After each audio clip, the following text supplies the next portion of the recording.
وبركاته. أعوذ بالله من الشيطان الرجيم.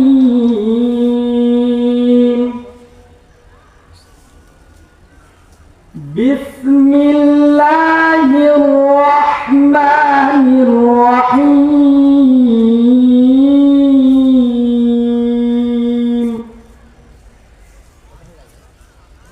إن الذين آمنوا وعملوا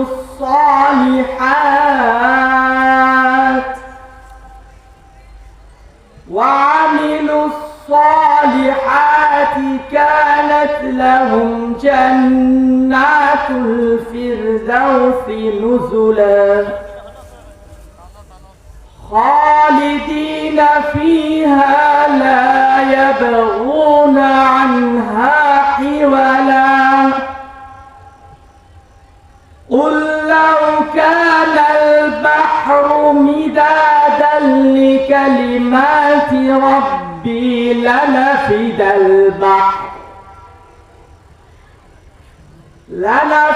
البحر قبل أن تنفد كلمات ربي ولو جئنا بمثله مددا.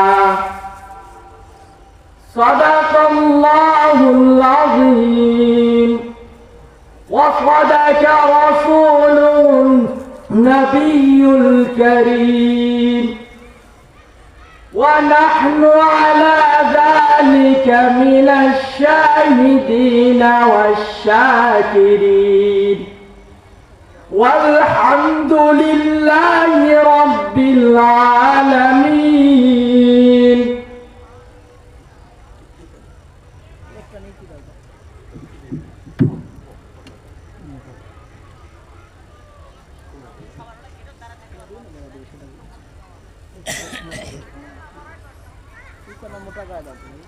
الحمد لله نحمده ونصلي على رسوله الكريم. أما بعد فأعوذ بالله من الشيطان الرجيم. بسم الله الرحمن الرحيم. يا أيها الذين آمنوا استعينوا بالصبر والصلاة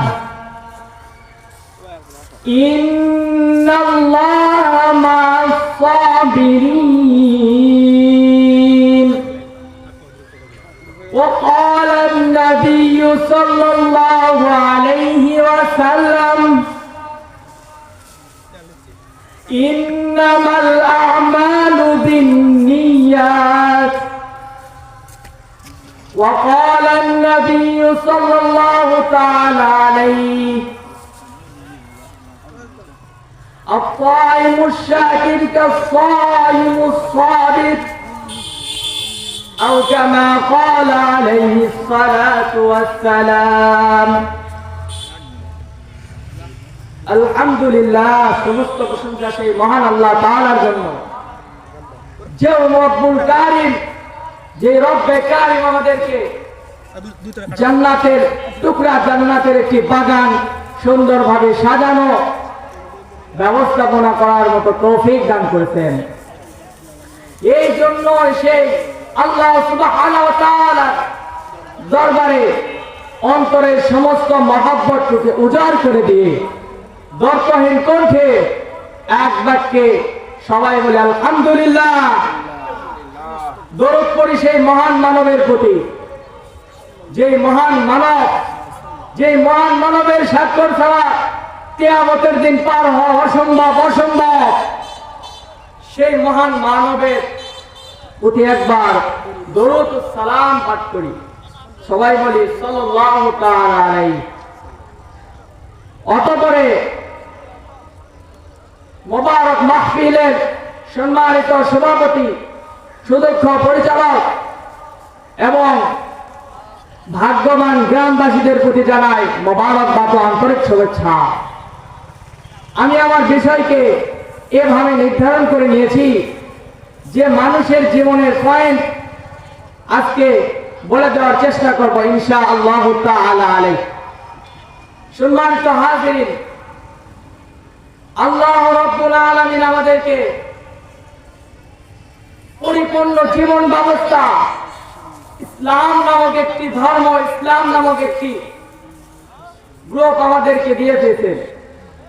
এই ইসলাম নামক ধর্মের মধ্যে যারা প্রবেশ করবে তাদের জীবনে চলার মতো পথে পথে যত প্রদর্শক লাগবে আল্লাহ রাব্বুল আলামিন সেগুলোর জন্য নবী পাঠিয়ে দিয়েছেন।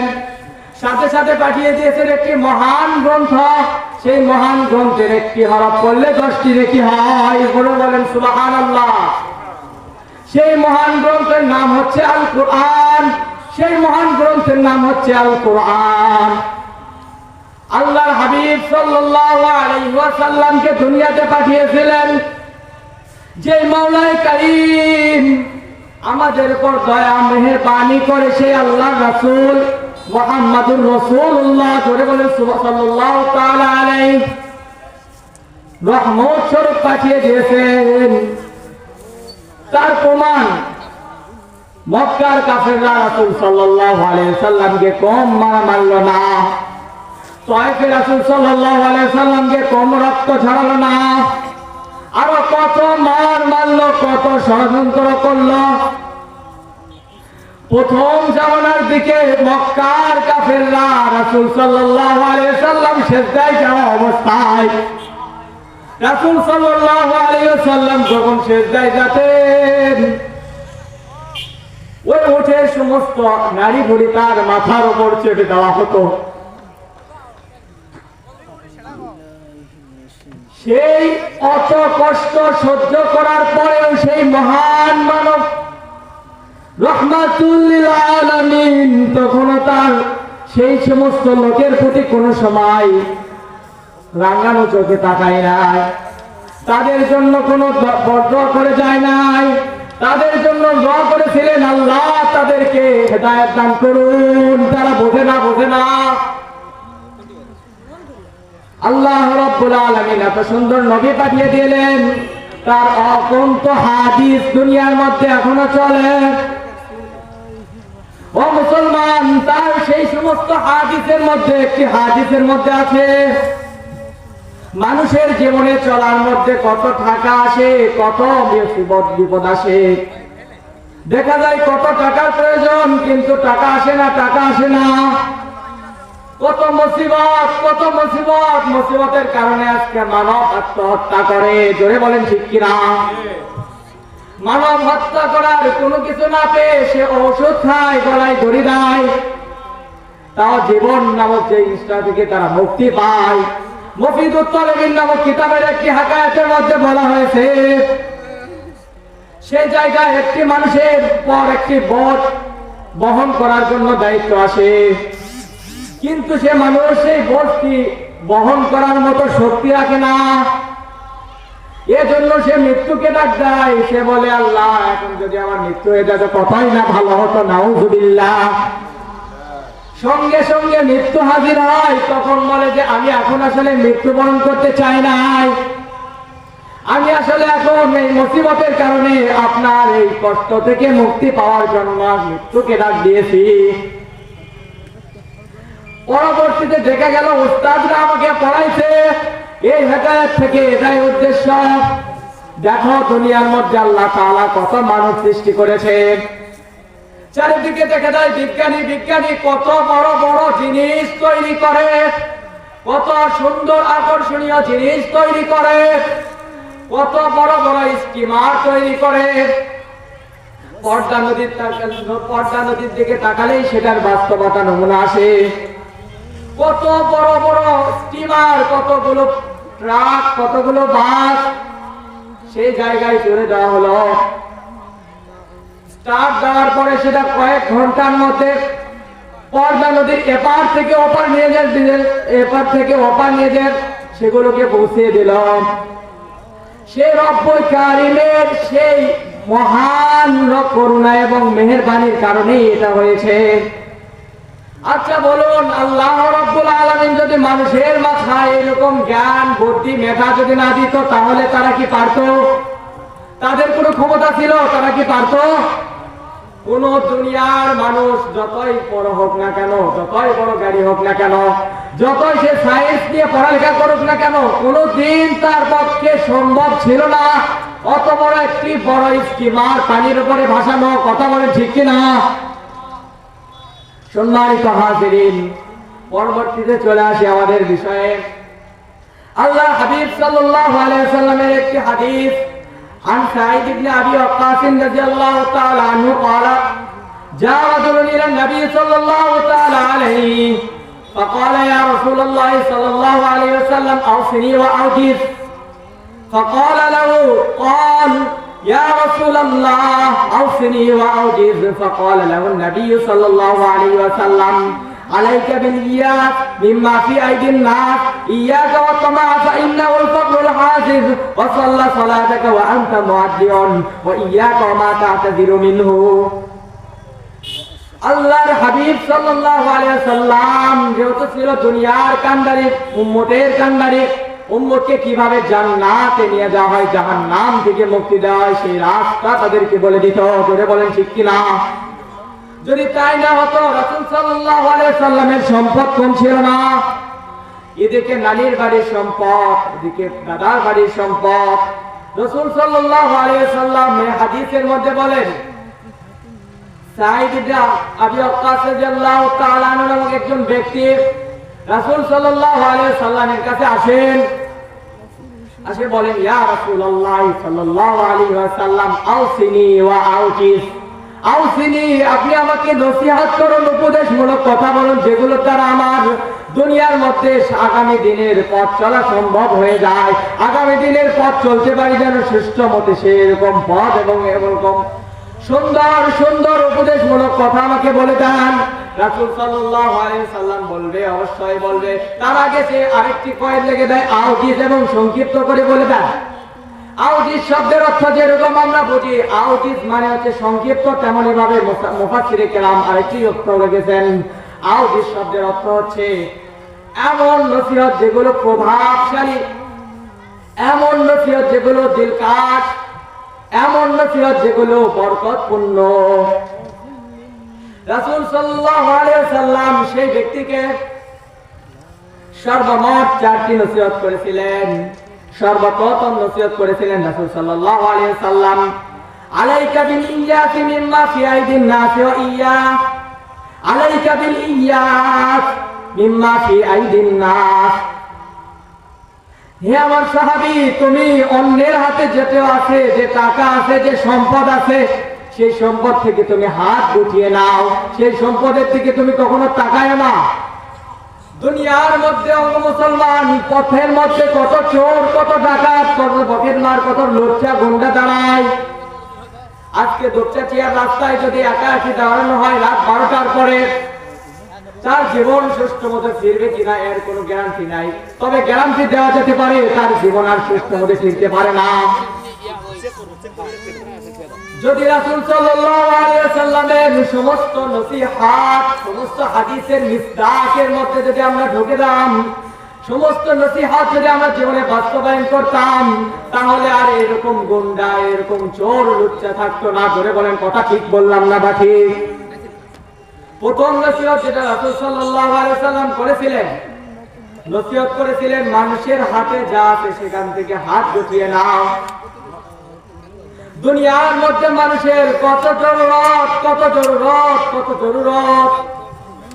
বিবিকে চালাইতে হবে, বাচ্চা বাল বাচ্চাকে চালাইতে হবে, অমুক জায়গায় আমার ফার্ম আছে, ফার্মকে চালাইতে হবে। বর্তমানে যুবক ভাইদের দিকে তাকালে দেখা যায় তাদের কত গার্লফ্রেন্ড। কথা বলেন ঠিক কিনা? তাদের গার্লফ্রেন্ডকে চালানোর জন্য আজকে পিতা মাতাকে শুধু হত্যা করাই নয়, হত্যা করে ফ্রিজের মধ্যে আটকে রাখার পর্যন্ত রেকর্ড দেখা গেল। এক পর্যন্ত সম্মানিত হাজিরিন, আল্লাহর হাবিব সাল্লাল্লাহু আলাইহি ওয়াসাল্লাম হাদিসের মধ্যে বলে দিয়েছেন, তোমাদের প্রয়োজন আসতে পারে, তবে প্রয়োজন আসলে সর্বপ্রথম মাথায় তোমাদের আসতে হবে, কি আসতে হবে? আল্লাহ রাব্বুল আলামিন, যে আল্লাহ আমাদেরকে এক ফোঁটা পানি দ্বারা তৈরি করেছেন, সে আল্লাহ রাব্বুল আলামিনের কাছে দুইটি হাত উঁচু করে একবার চাই, মাওলায়ে কারীম, আমার এমন প্রয়োজন, আমার অমুক জিনিসের প্রয়োজন, আপনি গায়েবে খাজানার থেকে পূরণ করিয়া দাও।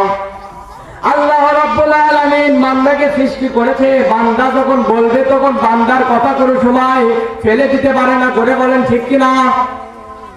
অবশ্যই আল্লাহ রাব্বুল আলামিন সেই কথাটি বাস্তবায়ন করবে, অর্থাৎ সে তাকে দিয়ে দিবে। সুতরাং আল্লাহর হাবিব সাল্লাল্লাহু আলাইহি ওয়াসাল্লামের এই মিসদাকে হাদিসের প্রথম নাম্বার নসিহতের উপর আমল করার সহজ উপায় হলো নামাজ পড়তে হবে, সালাতুল হাজাত পড়তে হবে। আপনারা যদি দেখেন হাদিসের কিতাবের মধ্যে সালাতুল হাজাতের অনেক দোয়া আছে, তার মধ্যে থেকে একটি দোয়া আপনারা যদি জীবনে একবার মুখস্থ করিয়া লন, মৃত্যুর আগ পর্যন্ত তার উপর আমল করলে কোনোদিন ভুলবেন না। দ্বিতীয় রসুমা, হে সাহাবী, তুমি আরো বাতো, ইয়াকা ওয়াত্তামা ফাইন্নাহুল ফাকরুল হাজির, তুমি লালচ থেকে বাঁচো, লালচ এমন জিনিস, ফাইন্নাহু ফাকরুল হাজির, সেটা হচ্ছে উপস্থিত ফকিরতা। আপনি যদি উপত্যকা, আল্লাহর হাবিব সাল্লাল্লাহু আলাইহি ওয়াসাল্লাম বলেছেন, বনি আদম যদি দুইটি উপত্যকার সম্পদের মালিক হতো, অপর একটি উপত্যকা করার জন্য সব সময় মাথার ঘাম পায়ে ফেলাতো। আল্লাহর হাবিব সাল্লাল্লাহু আলাইহি ওয়াসাল্লামের কথা পয়েন্টে দেখা যায়। আজকে রাসূল সাল্লাল্লাহু আলাইহি ওয়াসাল্লাম যত হাদিসের মধ্যে ভবিষ্যৎবাণী করে গেছে, সমস্ত ভবিষ্যৎবাণী বাস্তবেই মিলে যাচ্ছে।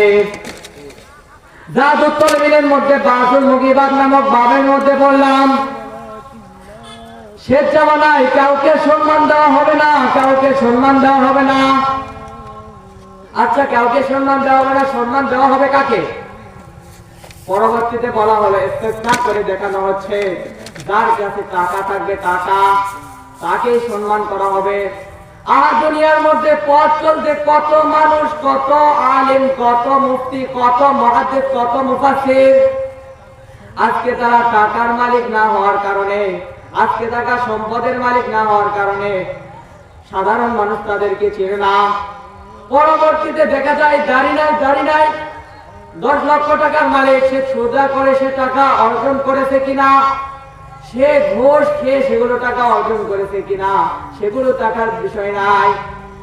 তাদেরকে সম্মানের পাত্রে সম্মান ঢেলে দেওয়া হচ্ছে। ও মুসলমান, শুনে নাও, দুনিয়ার মধ্যে যদি আলিমেরা সম্মান না পায়, সম্মান কাকে দিবা? তোমার পিতামাতার বিবাহ বৈধ হতো না যদি কোনো আলিম তোমাদের পিতামাতার বিবাহ করাতো না, জোরে বলেন ঠিক কিনা? তোমাদের জানাজা হতো না, দাফন হতো না যদি কোনো আলিম তোমাদের জানাজা না করতো। তোমাদের দাফন দেওয়া হতো না যদি কেউ দাফন না দিত, আলিম দাফন না দিত। তৃতীয় নাম্বার নসিহতের মধ্যে আল্লাহর হাবিব সাল্লাল্লাহু আলাইহি ওয়াসাল্লাম বলেন, ওয়াসাল্লা সালাতাকা ওয়া আনতা মুআদ্দিউন, সাল্লা সালাতাকা, তুমি নামাজ পড়ো এমন নামাজ যে তুমি এটাই তোমার জীবনের শেষ নামাজ। আজকে নামাজের মধ্যে দাঁড়ালে অমুক দোকানের হিসাব এসে দাঁড়ায়, আজকে নামাজের মধ্যে দাঁড়ালে অমুক জমির কাজ এসে দাঁড়ায়, আজকে নামাজে দাঁড়ালে আমার কত প্রয়োজন অপ্রয়োজনের জিনিস মনের মধ্যে উঠলে ওঠে। যদি খুশু এবং খুজুর সাথে নামাজ পড়া হতো, আজকে কোন প্রকার বিদ্বেষী চিন্তা, কোন প্রকার প্রয়োজনীয়তার জিনিস অন্তরের মধ্যে কোনো সময় আসতো না। যদি শুধু একটাই উদ্দেশ্য হতো, আল্লাহ তাআলা আমার সামনে দাঁড়ানো। হাদিসে জিবরিলের মধ্যে বলা হয়েছে,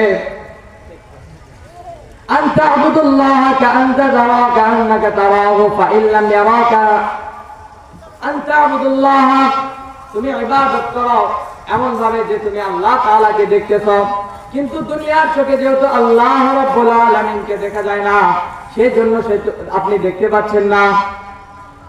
অর্থাৎ আল্লাহ রাব্বুল আলামিন আপনার সামনে অবশ্যই খাড়া রয়েছে, আপনাকে অবশ্যই সব সময় রক্ষণাবেক্ষণ করা হচ্ছে। চতুর্থ নাম্বার নসিহত বলে আমার বক্তব্য শেষ করে দিব।